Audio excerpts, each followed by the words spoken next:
भंडारा जिल्ह्यात गेल्या काही दिवसापासून तापमानाचा पारा 44 ते 45 डिग्री सेल्सिअस आहे. आता मे महिन्याचा पहिला आठवडा लागला आहे आणि प्रखर उन्हाच्या तीव्रता आता जाणवू लागलेली आहे.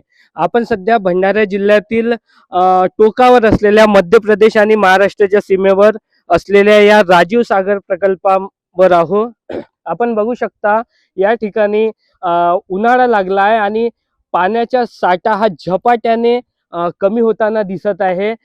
या ठिकाणी फक्त आता 25% जलसाठा उरलेला आहे आणि या 25% जलसाठ्यामध्ये महाराष्ट्राच्या म्हणजे भंडारा जिल्ह्याच्या आता 50% आणि मध्य प्रदेश राज्याचा हा 50% म्हणजे 12.5% आता महाराष्ट्र शासनाच्या या ठिकाणी अधिकार आहे.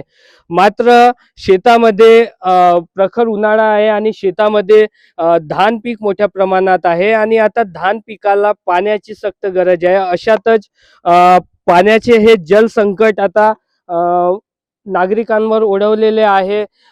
या ठिकाणी शेतीचा प्रश्न असो, पिण्याच्या पाण्याचा प्रश्न असो, या ठिकाणी मोठ्या प्रमाणात आता उभा झालेला आहे.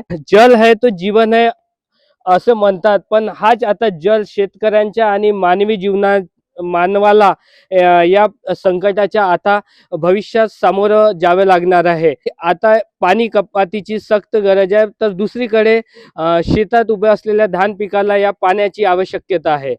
आता प्रशासन या पाण्याचे नियोजन कसं करते आणि शेतकऱ्यांना व मानवाला या पाण्याची व्यवस्था कशी करते हे आता पाहण्यासारखं आहे. नितीन कुते, LS मराठी, भंडारा.